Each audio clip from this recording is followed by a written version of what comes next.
The Safecrypto project aimed to provide a new generation of quantum safe cryptography with the view to providing sort of security for the future and for the future of services and products in ICT. Here at CSIT, we're an innovation and knowledge centre, so having an opportunity to be able to collaborate with both academic partners on the sort of research quality front, but also looking to commercialise that through industry partners. I mean, Horizon 2020 seems like just an ideal fit for that sort of scenario. I think it's very important for Horizon 2020 projects to pick the right partners for the project, and we sort of thought carefully about who we would want to bring in and what the focus of the project would be, and therefore identify the correct partners for the different parts that we wanted to aim to achieve. The Safecrypto consortium is made up of 8 partners, 4 universities and 4 industrial partners. Queen's coordinated the Safecrypto project, and we have a cross-border contingent. We reached out to EMC based in Cork. We had worked with them previously on earlier projects. We drew together the partners. We set out our initial ideas. We developed the proposal. The Horizon proposals themselves are pretty significant pieces of work. You really got to be working probably 6 months in advance of the submission date.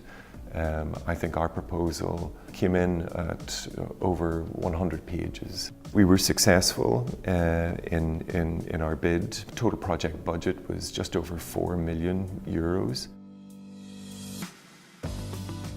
So that there is an awful lot of work involved, and you have to be prepared to put in the long hours right up front. The earlier you can start, the better.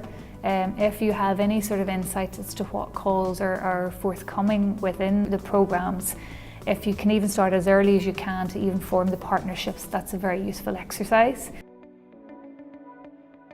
InterTradeIreland are very helpful in that they held several events across Ireland, drawing together interested parties to look at some of the topics. InterTrade also provide funding to help SMEs and university units to travel and take part in some of the brokerage events, trying to come together, trying to find partners to build consortia with. In terms of the actual writing of the application itself, a lot of the difficulty is around getting input from all the partners and the input that you need in a timely manner. It's useful to have sort of existing relationships so you can go to them at the last minute and obtain the information that you need. It's certainly a lot easier to build your partnerships with people north and south of the border. They're a lot closer, same time zone, and it's a lot easier to meet up to try and get that application started and address some of the key points you need to address.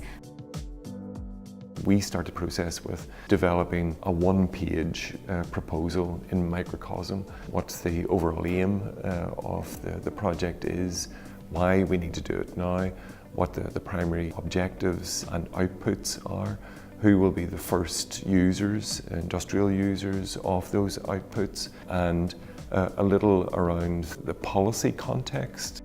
The next 3 months then is really about making sure that you've drawn together all of the information, the descriptions of each of the partners, developing the technical background, developing the impact statements, explaining the commercial background for a proposal, and how the industrial partners inside the consortium will take those ideas and outputs forward and how they will make money from them. And the final part is really about a very detailed work program, a project plan in effect, to explain what each of the partners is going to be doing for the next 3 years. The benefits of winning these proposals is significant, and certainly for SMEs, the prospect is that you're going to be 100% funded to do a lot of work to get access to a lot of new research that you can then commercialise and take forward in your own company.